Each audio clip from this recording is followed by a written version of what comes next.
अगला न्यूमेरिकल देखते हैं।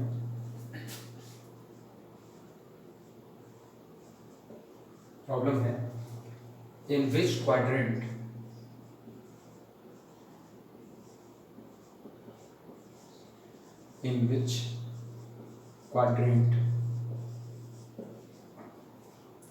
do the root of the equation do the roots of the equation in which quadrant do the roots of the equation z to the power 4 plus 4 z to the power 3 plus 8 z to the power 2 plus 8 z plus 4 is equal to 0 lies? Question mark. करें वो कौन सा quadrant होगा जिसमें इस दिए गए equation के रूट्स लाई करेंगे।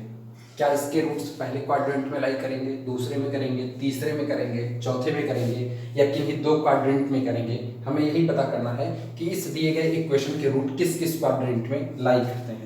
फिर वही बात है, चूंकि क्वाड्रेंट में पूछा हुआ है तो इसका मतलब पूरे जेड प्लेन को कंसीडर करना है और पूरे जेड प्लेन को कंसीडर करना है रॉसी की थ्योरम से ही हम ये बता सकते हैं। इसके रूट्स का मतलब हमको जीरोस पता करने हैं कि किन किन वैल्यू पर इस पूरे फंक्शन की वैल्यू जीरो हो जाएगी। और जीरोस पता करने के लिए जिस वक्त रॉसी की थ्योरम अप्लाई होगी हमें क्लोज्ड कंटूर की दरकार होगी। उस क्लोज्ड कंटूर के लिए हम आर रेडियस का एक लार्ज सर्किल बनाएंगे, पूरे जेड प्लेन को उसके अंदर में बाउंड करेंगे, बिल्कुल पुराने तरीके से काम करेंगे। हाँ, इसमें और पुराने तरीके में थोड़ा सा फर्क आया है। ये फर्क है कि यहाँ पर कह रहा है कि रूट किस किस क्वाड्रेंट में लाई करेंगे, सारी बातें पता करनी है। वहां पर केवल एक बात कहा था कि पहले क्वाड्रेंट में एक रूट लाई करेगा, ये दिखाइए। शुरुआत करते हैं। वही पहला काम तो वही है कि जिसे कंसीडर करना है वो ले लेते हैं, एक large circle.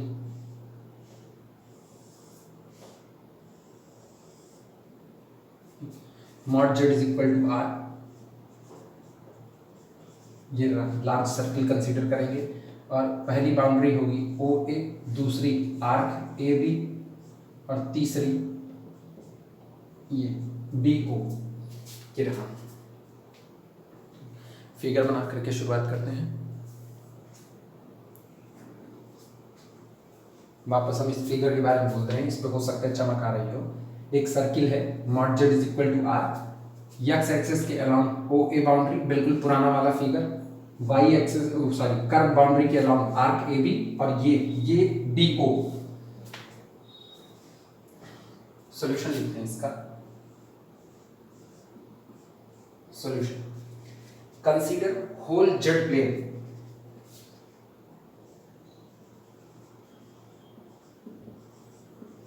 Consider whole z plane, पूरे के पूरे जेड प्लेन को कंसीडर किया जाता है as the four part, as four part. हम पूरे के पूरे जेड प्लेन को चार हिस्से में कंसीडर करते हैं और ये चार के चारों हिस्से जो हम कंसीडर करें वो किसी सर्किल के चार हिस्से हो जा रहे हैं। कंसीडर या पुरानी वाली लैंग्वेज भी इस्तेमाल कर सकते हैं, superimpose a circle on the whole z plane. Consider whole z plane as the four part, ठीक, of this circle of the circle mod z is equal to capital R, ठीक। और वही बात, R काफी बड़ा है यानी radius काफी लार्ज है जिससे हम पूरा जेड प्लेन कवर कर सके। Where capital R is very large, where capital R is very large। अब पहला काम तो यही है, हम केवल फर्स्ट क्वाड्रेंट को ही कंसीडर कर रहे हैं। इसी पहले क्वाड्रेंट को कंसीडर करके ही हम सारी बातें कहेंगे। वापस पहले क्वाड्रेंट में पता कर रहे हैं कुल कितने जीरोस यानी कितने रूट पहले क्वाड्रेंट में लाई करेंगे। लिखते हैं, consider first quadrant, consider first quadrant, consider first quadrant, that is the first part, that is first part। Circle के पहले हिस्से को कंसीडर कर रहे हैं।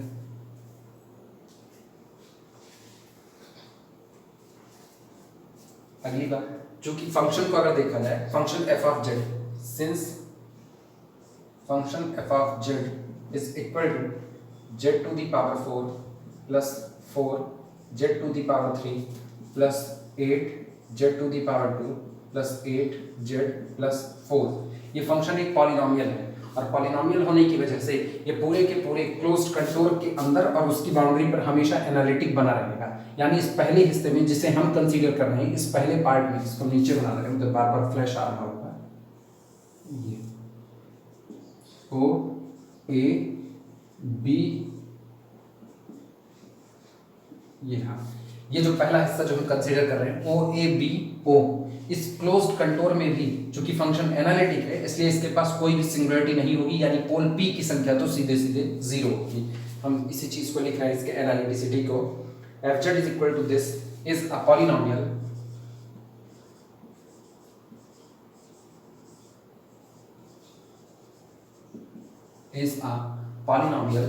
ठीक, in z plane, in Z plane. So analytic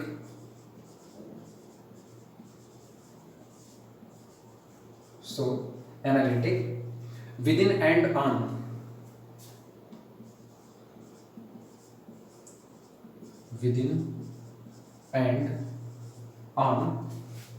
the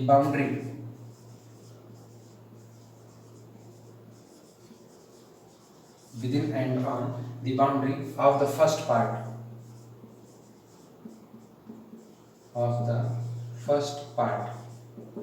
इसलिए ये पहले पार्ट की बाउंड्री पर और उस पहले पार्ट के कर्व के अंदर हमेशा एनालिटिक बना रहेगा। ठीक, फिर से वही बात, चूंकि 3 हिस्से हैं, इन तीनों हिस्सों को कंसीडर करेंगे, boundary O A, arc A B और बाउंड्री बी, तीनों को कंसीडर कर रहे हैं। पहला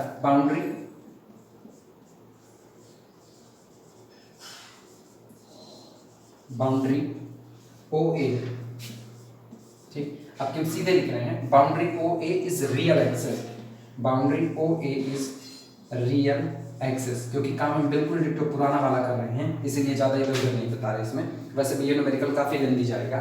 boundary O A is real axis, अगर ये रियल एक्सेस है तो इसका मतलब ये हुआ कि on O A z is equal to x, इस पर हमेशा ये x बना रहेगा और x का वेरिएशन 0 से इन्फिनिटी है, and x tends 0 to infinity, और x में बदलाव हो रहा है 0 से लेकर के इन्फिनिटी तक के हिस्से में। ठीक, सो फंक्शन एफ जेड देखते हैं। So function f z is equal to, चूंकि अब z is equal to x है तो ये फंक्शन भी बदल करके हो गया है x to the power 4 plus 4 x to the power 3 plus 8 x to the power 2 plus 8x और प्लस 4। इसमें एक चीज फिर देखने की है कि x का बदलाव 0 से इन्फिनिटी यानी पॉजिटिव डायरेक्शन में हो रहा है, पॉजिटिव डायरेक्शन में x की कितनी भी वैल्यू यहाँ पर चढ़ा दें ये हिस्सा कभी भी 0 होने वाला नहीं है। इसका मतलब बाउंड्री ओ ए पर फंक्शन एफ जेड कोई भी जीरोस कंटेन नहीं करता है, लिख रहे हैं इस बात को। ठीक, एंड सीधे लिख रहे हैं this does not equal to 0, ऐसा function f z is equal to this and does not equal to 0, ये पूरा फंक्शन ये हो जाएगा और ये कभी भी 0 नहीं होगा। कहां पर? For all x on O ए, इस पूरी बाउंड्री ओ ए पर x की वैल्यू कुछ भी हो, फंक्शन की वैल्यू 0 होने वाली नहीं है।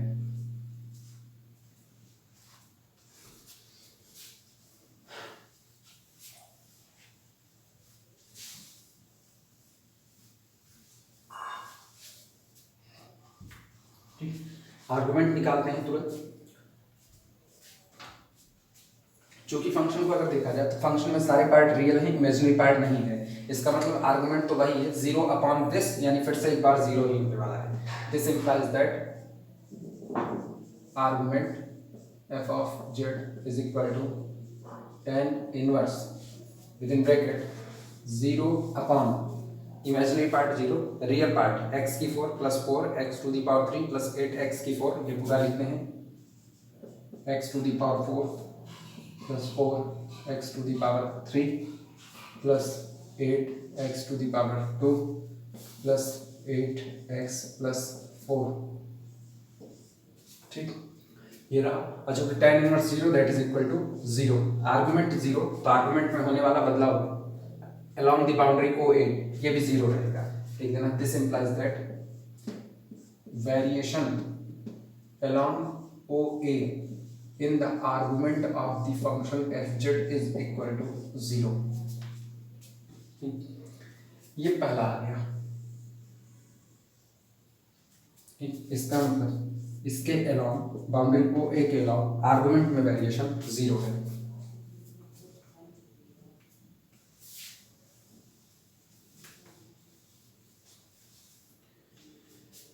ठीक, अब कंसीडर करेंगे आर्क ए बी का हिस्सा। चलिए लिखते हैं सेकंड पॉइंट पर। Second, on the arc A B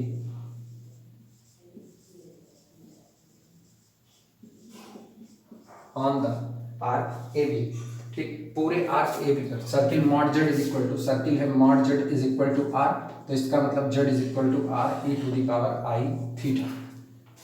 तो on the arc A B z is equal to R e to the power i theta पहली बार, और थीटा का वेरिएशन फिर से 0 से चल रहा है पाई बाई 2 तक, and theta tending to 0 to pi by 2।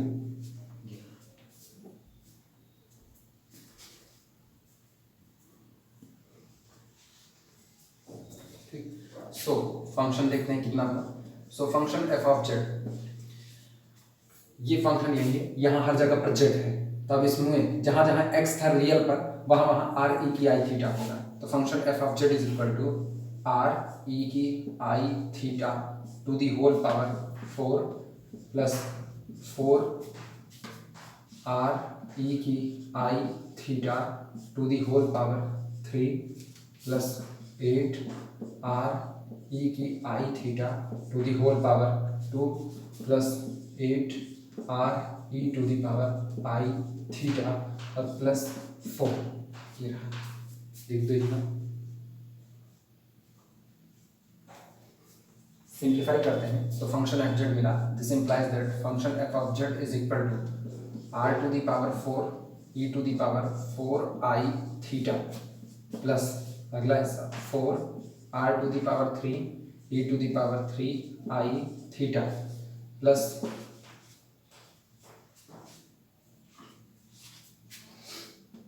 8 r to the power 2 e to the power 2 i theta plus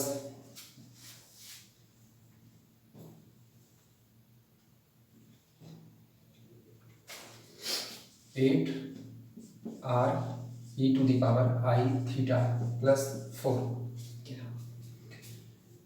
solving का तरीका पुराना, पूरे में से आर की 4 ई की 4 आई थीटा को कॉमन कर लेते हैं।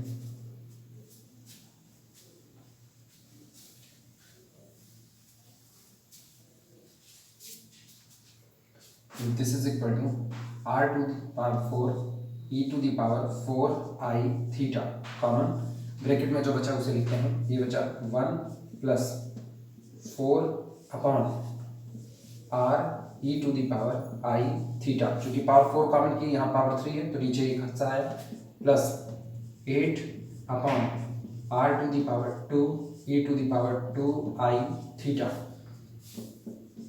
Plus 8 upon r to the power 3 e to the power 3 i theta plus 4 upon r to the power 4 e to the power 4 i theta. ये रहा, और एक बार फिर आर काफी लार्ज है तो आर के काफी लार्ज होते ही ये टुकड़ा मिनिमम जा रहा है, मिनिमम मिनिमम मिनिमम, यानी this tending to 0, this tending to 0, this tending to 0, this tending to, ये पूरे हिस्से टेंडिंग टू द 0 हो गए। ये रहा 1। इसका मतलब जैसे जैसे आर टेंड्स करेगा इन्फिनिटी की तरफ, यानी this tending to the r to the power 4 e to the power 4 i theta as r tending to the infinity. और तरीका वही है, चूंकि आर्गुमेंट बताना है इसलिए हम इसको लार्ज क्वांटिटी करके छोड़ देंगे, ये नहीं कि इसको भी इन्फिनिटी लिख देंगे। इन्फिनिटी लिख दें तब तो आर्गुमेंट ही नहीं पता चलने वाला सही सलाम। इतना नोट करो इसे।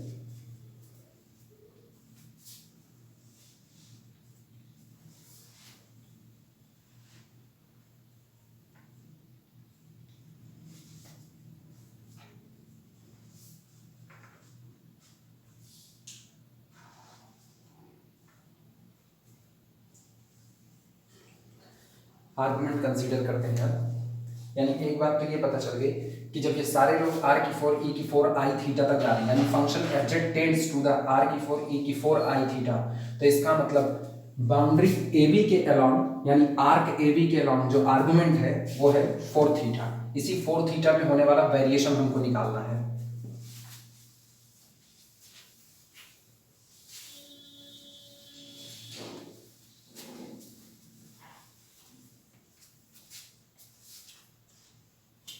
देखना, this implies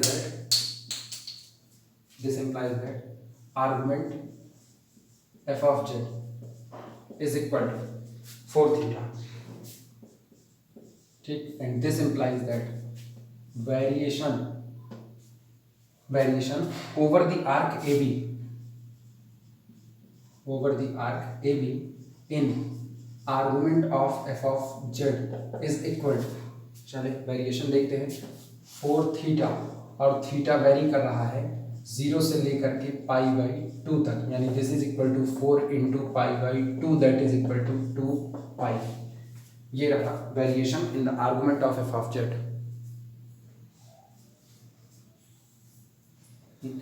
तो इस बाउंड्री पर निकला है, इस पर 0 आया, और इस बाउंड्री पर आर्गुमेंट आ रहा है 2π। एक बार फिर से इस पर निकालने चल रहे हैं। अब बी ओ के अकॉर्डिंग देखते हैं।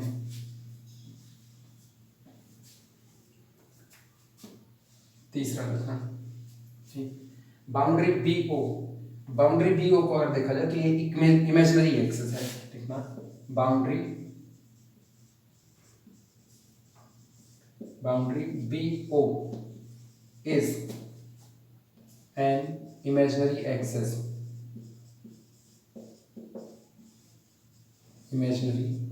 एक्सिस, ठीक।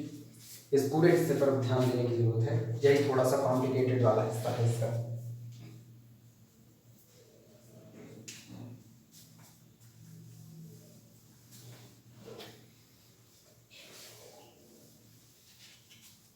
ये फिगर हम इधर फिर से भी बना दे रहे हैं।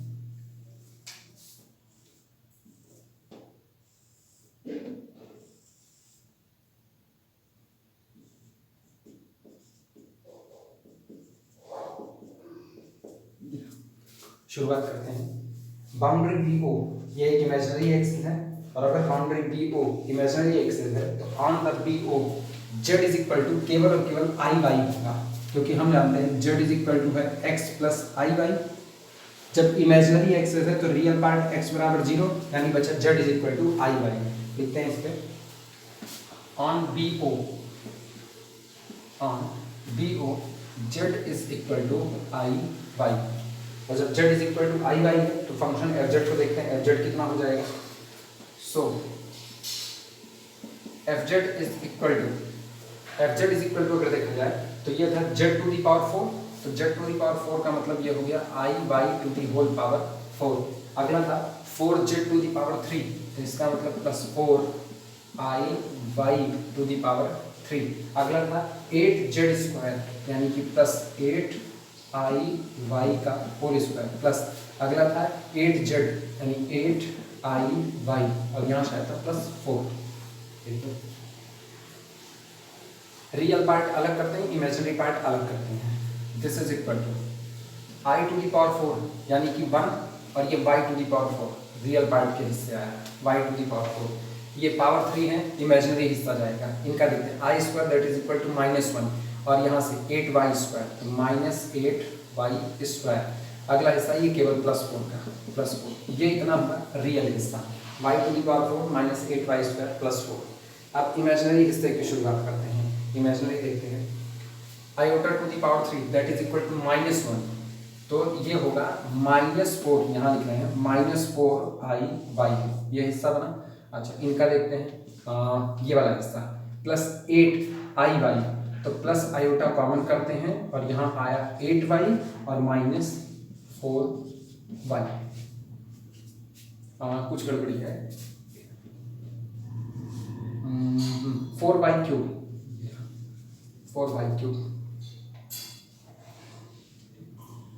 और ये पूरी क्वांटिटी एक बार फिर से डज नॉट इक्वल टू 0 है ओवर द बाउंड्री।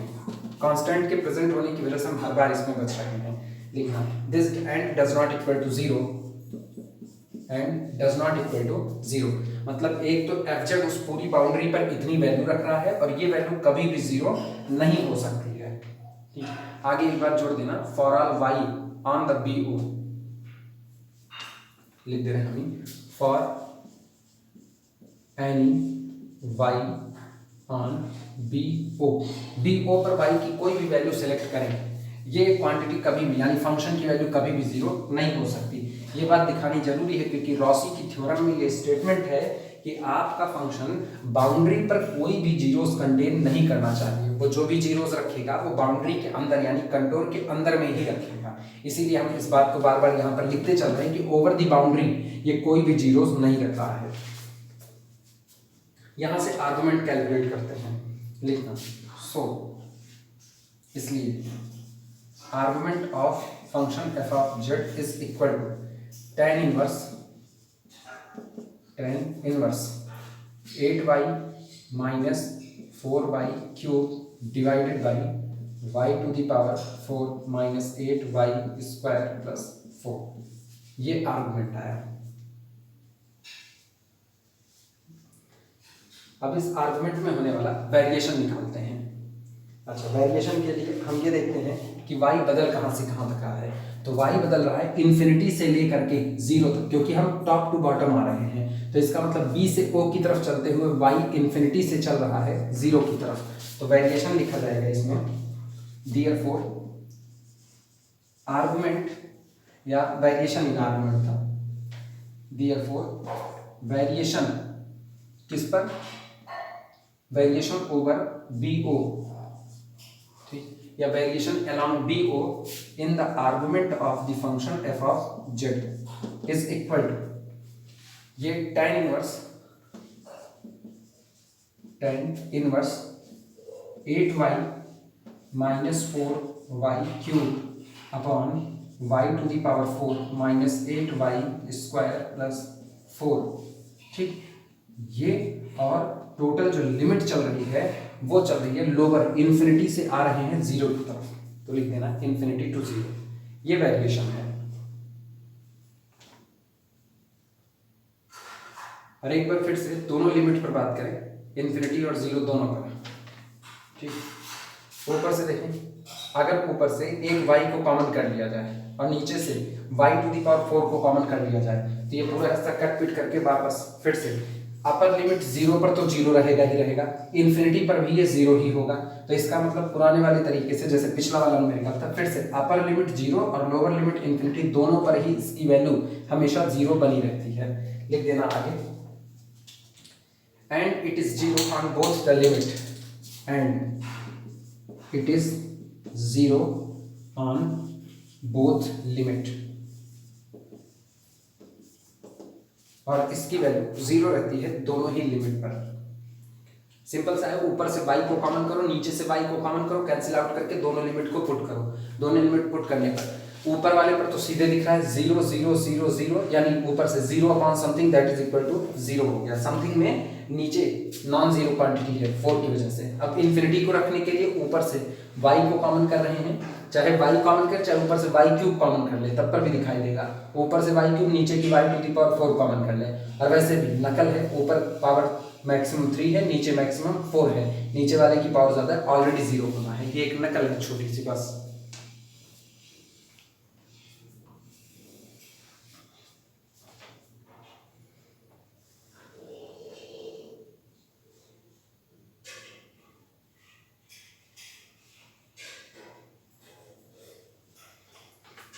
अब यहीं पर इस पे डिस्कशन का पॉइंट बनता है, ठीक, डिस्कशन का पॉइंट ये है कि हम ये देख रहे हैं कि जो इनिशियल आर्गुमेंट है, ठीक, इनिशियल स्टेज जब हम चल रहे हैं इन्फिनिटी से, तो इनिशियल स्टेज इन्फिनिटी पर भी 0 ही मिल रहा है, और फाइनल स्टेज जहां हम पहुंच रहे हैं 0 पर, वहां भी ये आर्गुमेंट 0 ही मिल रहा है। आर्गुमेंट 0 होने का मतलब है कि एंगल थीटा, जैसे ये लिखा गया tan इनवर्स 1 लिखा जाता है, तो tan इनवर्स 1 लिखने का मतलब है कि हमने कहा theta is equal to tan inverse 1 के लिए theta is equal to pi by 4 होता है, तो किस एंगल पर 1 हमको मिला, वह एंगल था पाई बाई 4। tan इनवर्स समथिंग का मतलब आपसे ये पूछा जा रहा है कि ये 1 थीटा की किस वैल्यू का tan है, तो π/4 का tan, इसका π/4 का tan लिया जाएगा तो कितना मिलेगा 1। आज की तारीख में यहाँ कौन मिल रहा है 0, तो ये 0 मिल रहा है अपर और लोअर दोनों पर। इसका मतलब किस एंगल का tan 0 होगा, हमें पता है tan 0 की वैल्यू 0 होती है, tan 0 इज इक्वल टू 0। इसका मतलब ये हुआ tan 0 एंगल घुमा ही नहीं, एंगल घुमा ही नहीं, तो इसका मतलब आप मौजूद कहाँ हो, इसी रियल एक्सेस पर मौजूद हो। अब सोचो यहाँ कहा यह जा रहा है, जब आप इनिशियल स्टेज पर थे, इन्फिनिटी इनिशियल स्टेज, तब पर भी इसकी वैल्यू कितनी आई 0, मतलब आप रियल एक्सिस पर हो। जब आप फाइनल पर पहुंच जाते हो 0, तब पर भी ये कितना आया 0, इसका मतलब आज भी आप रियल एक्सिस पर ही कहीं ना कहीं मौजूद हो। मतलब हम इनिशियल और फाइनल दोनों ही स्टेज में कहाँ मौजूद रह गए, रियल एक्सिस पर मौजूद रह गए, ओरिजिन पर नहीं, रियल एक्सिस पर कहीं भी मौजूद रहेंगे, यहाँ रहें चाहे यहाँ कहीं भी रहेंगे, हर बार हमारे लिए थीटा बराबर कितना रहेगा 0, यानी उस वक्त आर्गुमेंट कितना आ रहा है 0। इसी बात की अब यहाँ पर चर्चा करनी पड़ेगी।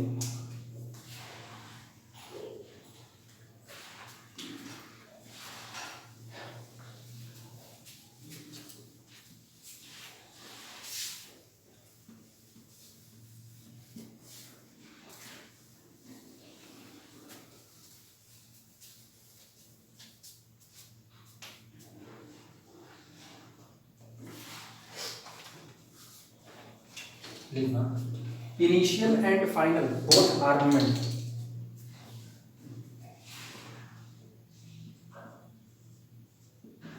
Initial and final, initial and final both argument 0, both arguments 0 means, इसका मतलब ये हुआ इनिशियल और फाइनल दोनों ही आर्गुमेंट के 0 होने का मतलब है कि आपकी इनिशियल पोजीशन चलने की रियल एक्सेस थी और फाइनल आप आकर के जहां रुके वो भी रियल एक्सेस है। तो लिखा है initial and final both argument 0 means f of z, यानी हमारा जो फंक्शन है f ऑफ z स्टार्टिंग, उसने शुरुआत की थी f of z starting from some point on real axis, some point on real axis. चूंकि इनिशियल आर्गुमेंट 0, आर्गुमेंट का मतलब थीटा वहां पर कितना मिला 0, थीटा 0 का मतलब आप रियल एक्सेस पर हो, यानी हमारे फंक्शन ने जो शुरुआत की थी वो रियल एक्सेस से की थी। एंड आफ्टर सम टाइम, और कुछ समय के बाद, यानी अपनी फाइनल पोजीशन आने के बाद, एंड या इन फाइनल स्टेज कह सकते हैं, and in final stage, in final stage, और जब ये अपनी आखिरी अवस्था में पहुंच रहा है फाइनल स्टेज पर, तो फिर आर्गुमेंट 0, फिर आर्गुमेंट 0 का मतलब हम वापस रियल एक्सिस पर ही लौट आए हैं। And in final stage, in final stage it's come back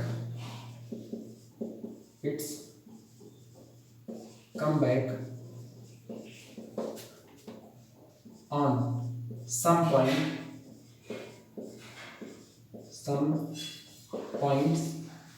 some point on real axis, real हो सकता है ये वर्डिंग थोड़ी सी मतलब अटपटी हो, लेकिन बस ये ध्यान रखना है कि इनिशियल और फाइनल दोनों ही कंडीशंस पर आप लौट करके वहीं आ रहे हो यक्स एक्सेस पर। लिखा गया in final stage it's come back, ये वापस लौट आता है on some point on real axis, ये रियल एक्सेस के ही किसी पॉइंट पर वापस आ जाता है।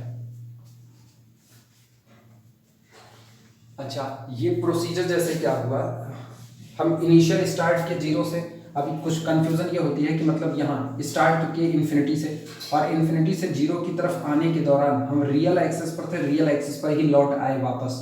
ये जो प्रोसीजर हुआ ये किस मतलब थीम के अंतर्गत आया वो हम दिखाने चल रहे हैं, ये पूरा प्रोसीजर कैसे फॉलो हुआ है। हालांकि इसको ना भी दिखाएं तो हमको कोई जरूरत नहीं, हम फाइनल स्टेज तो पा ही चुके हैं एक चीज यहाँ पर, लेकिन फिर इसका डिस्कशन अभी एक बड़ी इंपॉर्टेंट बात छोड़ेगा।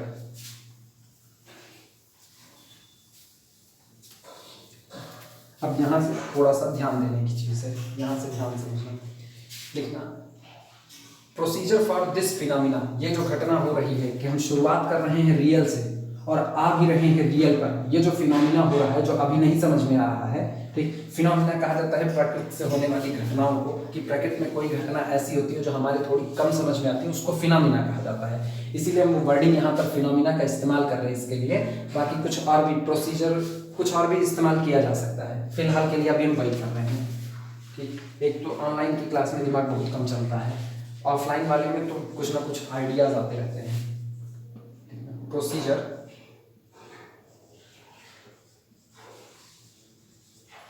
प्रोसीजर फॉर दिस फिनोमिना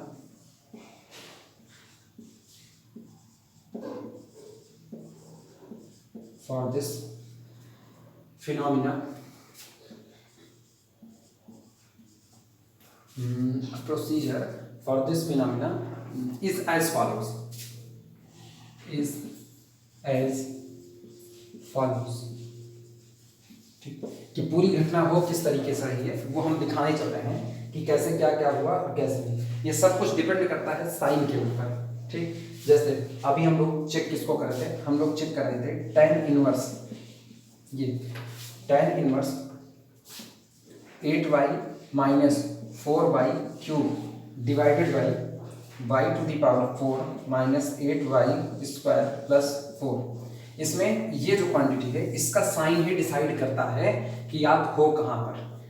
अगर इसका sign neither positive non negative है तो नाइदर पॉजिटिव नॉन नेगेटिव दुनिया में एक ही चीज होती है, जीरो। तो जिस दिन इसका sign neither positive non negative यानी जीरो होता है उस दिन आप केवल और केवल खड़े हो रियल एक्सिस पर। पहली बात, जिस दिन इसका साइन पॉजिटिव होगा तो tan इनवर्स अंदर में पॉजिटिव, इसका मतलब आप फर्स्ट क्वाड्रेंट में हो।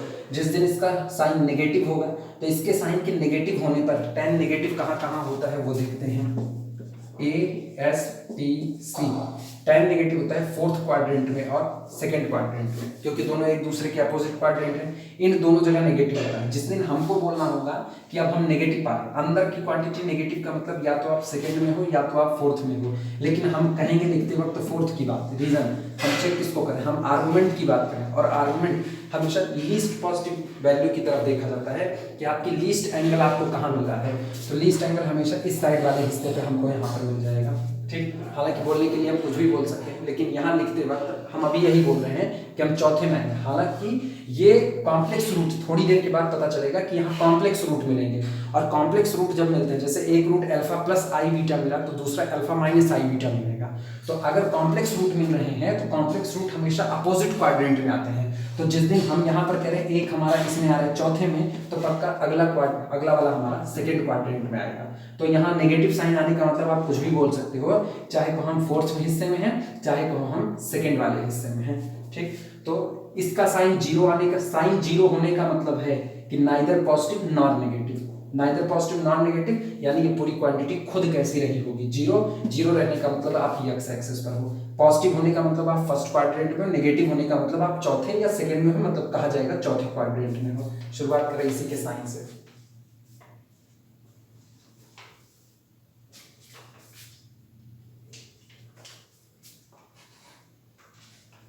कुछ नहीं, अभी खाली सारा प्रोसीजर हम दिखाने चल रहे हैं कि किस तरीके से हमने डिसाइड कर लिया कि हम चले थे एक्स एक्सिस से और वापस लौट करके भी एक्स एक्सिस पर आए।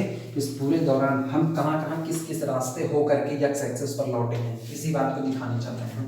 मतलब ये कोई बहुत इंपॉर्टेंट चीज़ नहीं है, इसको दिखाया ही जाए, लेकिन फिर भी एक बात होती है कि आप किसी न्यूमेरिकल को करते वक्त उसकी सारी थ्योरी को एक जगह पर इकट्ठी कर लेते हो। साइन ऑफ जो क्वांटिटी थी वो थी हमारे पास, लिखना मत इसे, tan inverse 8y minus 4y cube divided by y to the power 4 minus 8y square plus 4। ये था।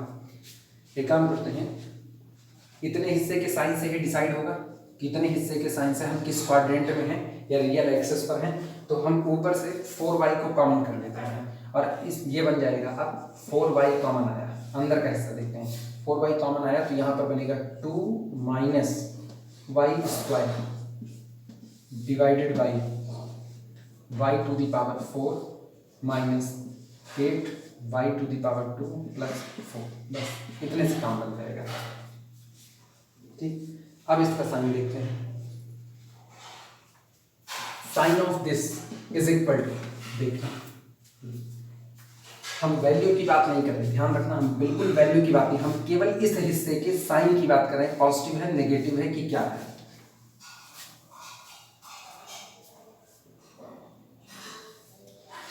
y is equal to infinity लेते हैं, अपने को पता है y is equal to infinity पर ये क्वांटिटी जीरो हो जाएगी।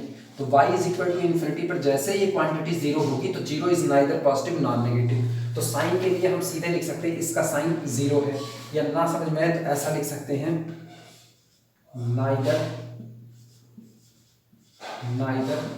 Positive nor negative, neither positive nor negative, that is this quantity is zero,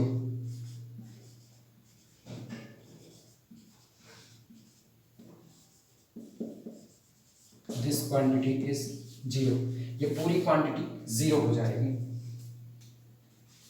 या इतना बड़ा लिखने की बजाय कुछ ऐसा लिख सकते हैं that is its value is zero, that is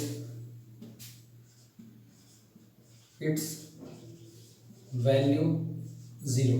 इस पूरे हिस्से की वैल्यू कितनी होगी, जीरो। और इसकी वैल्यू जीरो होने का मतलब है, ये इस टुकड़े की वैल्यू जीरो होने का मतलब है हमें मिल गया tan इनवर्स जीरो। और tan इनवर्स जीरो का मतलब है theta is equal to zero. Theta is equal to zero का मतलब है एफजेड रियल एक्सेस पर मौजूद होगा। इसी बात को लिख रहे हैं यहाँ पर इस तरीके से करते हुए, वापस समझना। जिस दिन y is equal to infinity हुआ तो y is equal to infinity पर ये पूरी क्वांटिटी जीरो हो गई।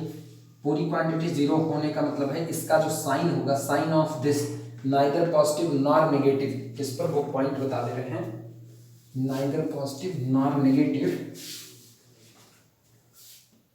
Eight y is equal to infinity.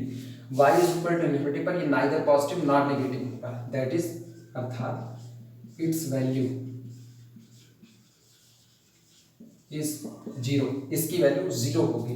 और इसकी वैल्यू जीरो होने का मतलब है कि दिस इंप्लाइज दैट इसकी जीरो होने का मतलब tan इनवर्स जीरो, और tan इनवर्स जीरो होने का मतलब एंगल थीटा बराबर जीरो। एंगल थीटा बराबर जीरो का मतलब है कि function f of z is on x axis या real axis, is on real axis. F of z real axis पर कहीं मौजूद होगा।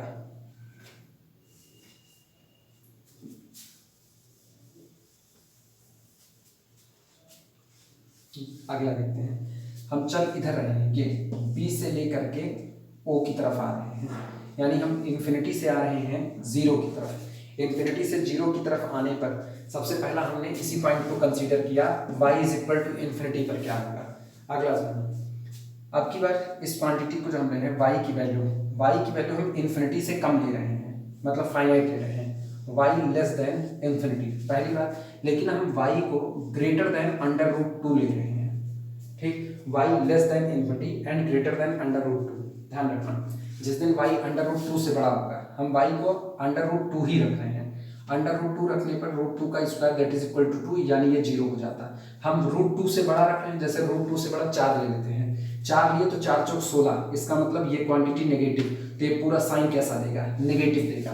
तो इसका मतलब y greater than root 2 less than infinity, इसके बीच में कोई भी वैल्यू लेंगे ये पूरा हिस्सा नेगेटिव देगा, तो इसका साइन कैसा होगा, नेगेटिव होगा। इसी को लिखने चल रहे हैं, साइन ऑफ दिस, ठीक, इज इक्वल टू नेगेटिव, इसका साइन नेगेटिव होगा किसके लिए, for y greater than root 2 and less than infinity. जिस दिन y की वैल्यू रूट 2 से बड़ी और इन्फिनिटी से कम होगी उस दिन इस क्वांटिटी का जो साइन होगा वो नेगेटिव होगा। अच्छा, इसके साइन नेगेटिव होने का मतलब है कि tan इनवर्स नेगेटिव, और tan इनवर्स नेगेटिव इसका मतलब थीटा जो भी होगा वो फोर्थ क्वाड्रेंट में लाई करेगा। इस बात को लिखते हैं, ये यहीं लिख देना, that is we have tan inverse minus theta. tan inverse minus theta का मतलब ये हुआ कि जो एफ जेड होगा वो फोर्थ क्वाड्रेंट में होगा। This implies that F of z is in fourth quadrant.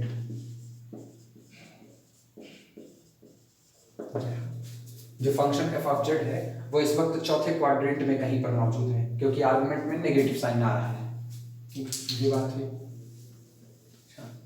टुकड़े देखते रहना कितना चले। इन्फिनिटी से जीरो की तरफ आ रहे थे, इन्फिनिटी से जीरो की तरफ आते वक्त पहला तो इन्फिनिटी कंसीडर हो गया, फिर इन्फिनिटी से चले और √2 के पहले रुक गए, यानी इतने हिस्से को कंसीडर किया। इतने हिस्से में जब हम इन्फिनिटी पर थे तो इन्फिनिटी पर हम रियल एक्सिस पर मौजूद थे। जब हम इन्फिनिटी से √2 के बीच में आए तो फोर्थ क्वाड्रेंट में आए। मतलब हमने चलने की शुरुआत कहाँ से की थी? रियल से। ये रहा initial and final both argument zero means F of Z starting from some point on the real axis. चले कहाँ से? रियल से किए, और रियल से चले तो दोबारा जब स्टेज आया तो दूसरे स्टेज में हम चौथे क्वाड्रेंट में आ गए। अब √2 रख के देखते हैं y इज इक्वल टू √2 पर। जैसे y इज इक्वल टू √2 रखेंगे तो √2 का whole square that is equal to 2 minus 2 that is equal to 0। ये पूरी क्वांटिटी 0, tan इनवर्स 0 का मतलब फिर 0, तो इसका साइन फिर से नाइदर पॉजिटिव नॉन नेगेटिव। वापस वही बात आ रही है, देखना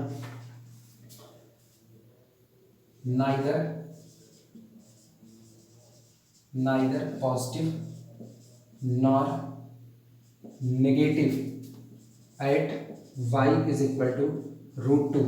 जिस दिन y इज इक्वल टू √2 पर होंगे फिर से नाइदर पॉजिटिव नॉर नेगेटिव, यानी इट्स वैल्यू दैट इज करके लिख देना,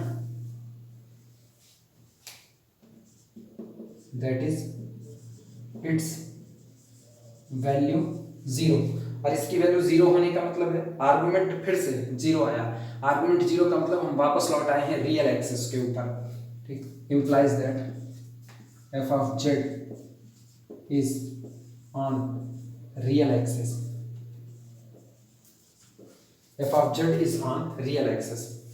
हिस्से देखते रहना, पहले रियल एक्सिस पर थे, फिर आगे बढ़े तो चौथे क्वाड्रेंट में आए, फिर y इज इक्वल टू √2 पर आए तो फिर से रियल एक्सिस पर लौट आए।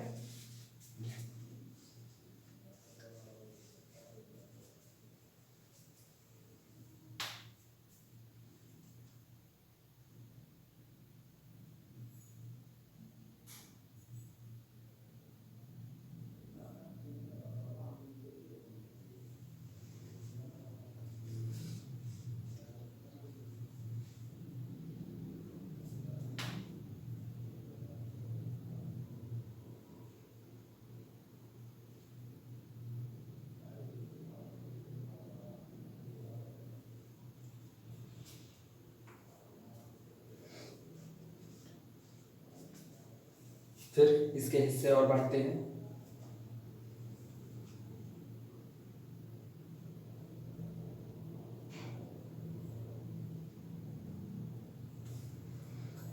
y इज इक्वल टू √2 के बाद फिर इसके हिस्से को देखें अगर तो अब हमारे पास एक रास्ता और बच रहा है। एक तो ये इन्फिनिटी पर चेक कर लिया, फिर इन्फिनिटी से √2 के बीच का हिस्सा चेक कर लिया, और इन्फिनिटी से √2 के हिस्से के बीच के बाद फिर y इज इक्वल टू √2 ये बन गया। अच्छा, अगला हिस्सा जो बन रहा है, अगला हिस्सा ये √2 से बड़ी लेकिन 0 से छोटी ले रहे हैं। √2 से बड़ी और 0 से छोटी क्वांटिटी पर ठीक चेक करते हैं। जिस दिन ये √2 से बड़ी होगी, सॉरी √2 से छोटी, √2 से कम पर आ रहा है, तो √2 से कम के अंदर के हिस्से में ये क्वांटिटी 2 से हमेशा छोटी रहेगी। 2 से छोटी रहने का मतलब ये साइन हमेशा पॉजिटिव देता रहेगा। ठीक, इसकी बात करते हैं। लिखना पॉजिटिव, इसका साइन पॉजिटिव होगा फॉर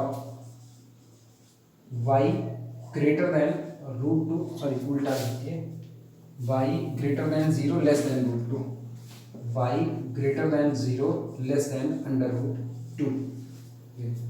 y की वैल्यू 0 से बड़ी लेकिन √2 से छोटी, इस बीच के दायरे में जब इसकी वैल्यू रूट 2 से छोटी आ रही है तो रूट 2 से छोटी आने पर ये क्वांटिटी 2 से तो कम ही आएगी, 2 से कम आने का मतलब ये साइन हमेशा कैसा रहेगा, पॉजिटिव, इसका मतलब होल क्वांटिटी का साइन पॉजिटिव बना रहेगा।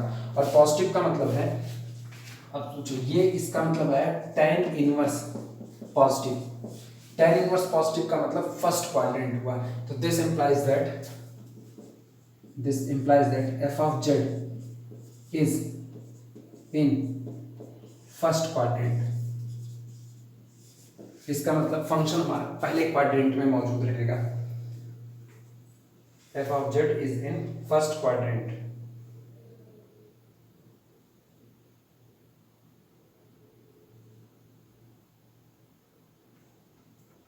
और आखिरी वैल्यू बच रही है y इज इक्वल टू 0 पर। देखते हैं जो आप सबसे लोअर लिमिट ये थी जहां से चलना शुरू किया, तो अपर लिमिट ये जहां तक पहुंच रहे हैं। तो इन्फिनिटी पर रियल एक्सिस पर रहे, हम देख रहे हैं इन्फिनिटी पर रियल एक्सिस पर रहे, इन्फिनिटी से रूट 2 के बीच में फोर्थ क्वाड्रेंट में आए, मतलब शुरुआत हमने की थी रियल एक्सिस से।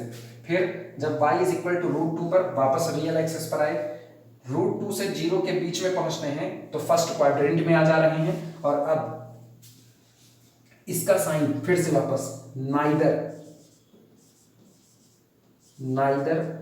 पॉजिटिव नॉर नेगेटिव, ठीक, इसका साइन वापस neither positive nor negative at y is equal to 0। और जिस दिन last point y is equal to 0 पर पहुंचे तो y इज इक्वल टू 0 पर भी ये टोटल वैल्यू 0 रखते ही पूरा साफ होकर के 0 हो गया। इसका मतलब फिर से हम रियल एक्सिस पर आ गए। Implies that f of z is on real axis। लिख दो f of z is on real axis। ये पूरा इसका मैकेनिज्म है जो हम लोगों ने यहाँ ऊपर लिखा कि आर्गुमेंट के 0 होने का मतलब है कि function f of z start करता है some point on the real axis, ये रियल एक्सिस से शुरू किए थे, and in final stage it's come back, ये वापस लौट आता है on the some point on the real axis. Real से शुरू किए, चौथे क्वाड्रेंट में गए, फिर रियल एक्सिस पर आए, फिर पॉजिटिव क्वाड्रेंट में गए, फर्स्ट क्वाड्रेंट में, और फिर रियल एक्सिस के पास लौट आए वापस। यानी रियल एक्सिस के किसी पॉइंट से शुरू किया और रियल एक्सिस के ही किसी पॉइंट पर चले आए वापस। इसीलिए इनिशियल और फाइनल दोनों स्टेज में आर्गुमेंट की वैल्यू 0 आ गई। अब ये टेबल ऐसे बना लो, ये सामने टेबल मौजूद है, ये पहला पार्ट है, ये दूसरा पार्ट है, ये तीसरा पार्ट है, और ये चौथा पार्ट है, और नीचे वाला पांचवा। ये 5 हिस्से हैं। एट इन्फिनिटी, फिर रूट 2 से इन्फिनिटी के बीच में, फिर रूट 2 पर, 0 से रूट 2 के बीच में, और y इज इक्वल टू 0 पर। 5 हिस्से हैं टोटल।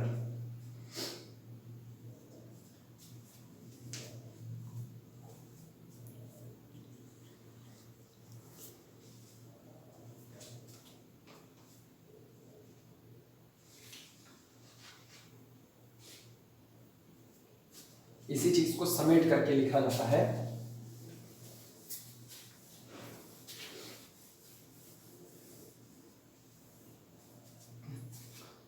इसी को समेट के लिख रहे हैं। This implies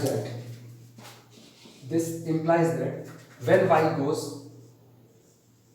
when y goes from infinity to 0, जिस दिन y इंफिनिटी से 0 की तरफ चलता है, f of z goes from some point on real axis, from some point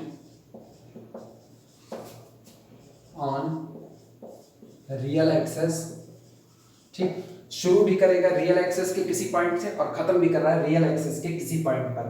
तो लिख रहे हैं fz goes from some point on real axis, ठीक, remains in the fourth quadrant, और चौथे क्वाड्रेंट में बना रहता है, remains in fourth quadrant,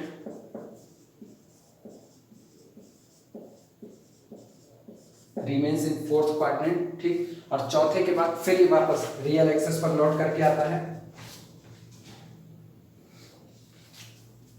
remains in fourth quadrant and come back on real axis and come back on some point of the real axis लिखना, come back on some point on real axis। ठीक, पहले real axis से चला, फिर चौथे quadrant में बना हुआ था, चौथे के बाद फिर से रियल एक्सिस के किसी पॉइंट पर आया। ठीक, एंड अगेन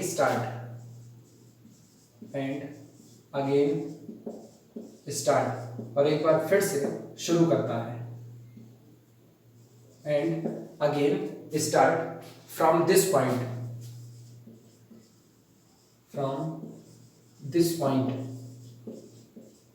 और एक बार फिर से इसी पॉइंट से शुरू करता है, जिस पॉइंट पर लौट करके आया है वहीं से शुरू करता है and again start from this point और अब की बार शुरू करके जा रहा है फर्स्ट क्वाड्रेंट में। Again start from this point, उसके बाद and moves in first quadrant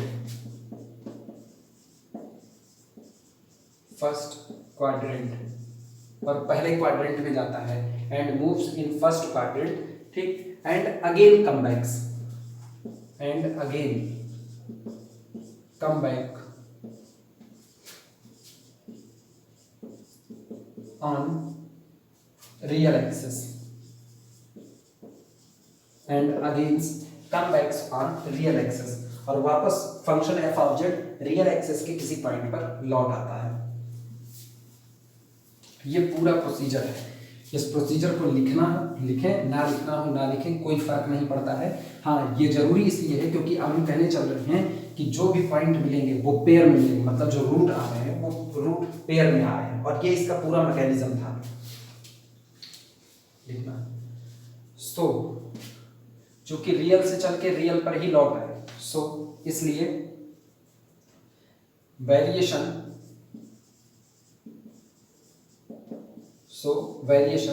in argument of f of z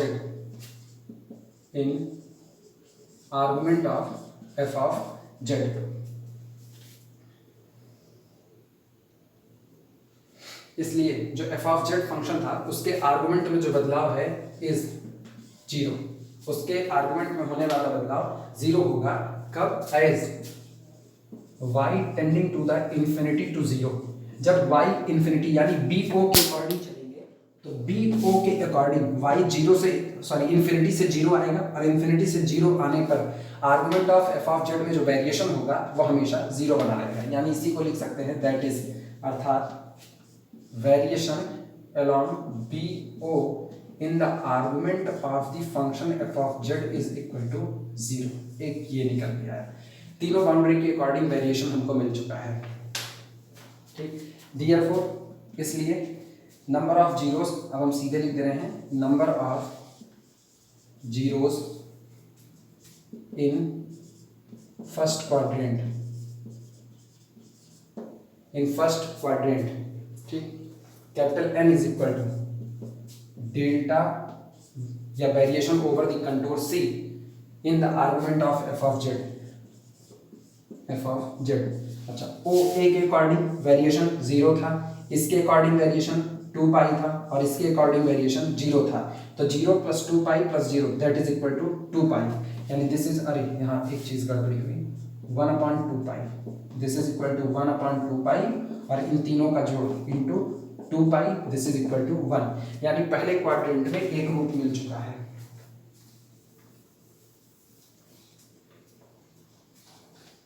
implies that one root in first quadrant,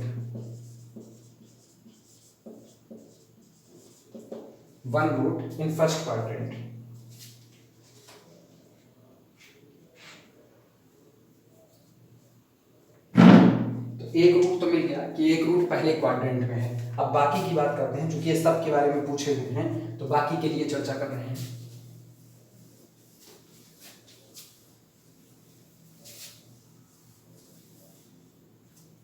लिखना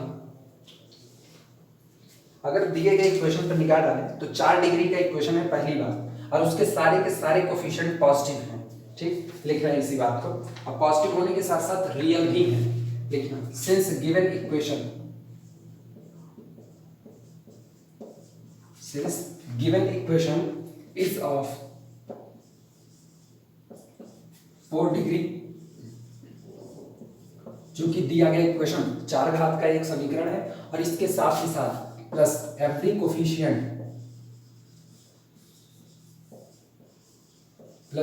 coefficient is real and positive, और जितने भी कोफिशिएंट हैं वो सारे के सारे कोफिशिएंट रियल हैं, और रियल होने के साथ साथ पॉजिटिव हैं। दिस इंप्लाइज दैट, इसका मतलब ये हुआ कि जो इक्वेशन दिया गया है उस इक्वेशन के चारों रूट कॉम्प्लेक्स होंगे। This implies that it must have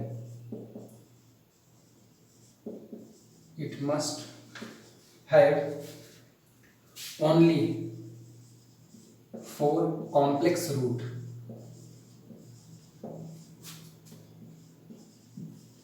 only 4 complex root, और कॉम्प्लेक्स रूट जब आते हैं ये हमेशा पेयर में आते हैं, लिखना इसको। एंड कॉम्प्लेक्स रूट्स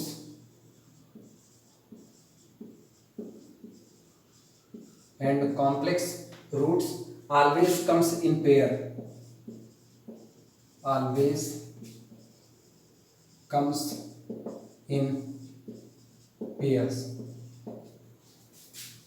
और कॉम्प्लेक्स रूट जब भी आएंगे पेयर में आएंगे।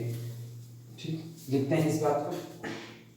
अच्छा, 1 रूट, चूंकि एक रूट हमको फर्स्ट क्वाड्रेंट में मिला, तो इसका मतलब अगर पहले में एक रूट है तो दूसरा रूट इसके अपोजिट थर्ड क्वाड्रेंट में होगा। लिखना 1 root in first quadrant, 1 root in first quadrant. This implies that other root is in third quadrant.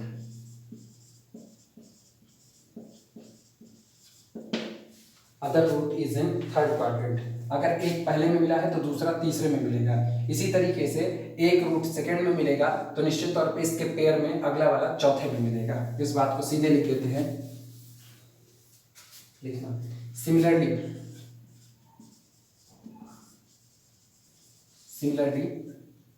other two present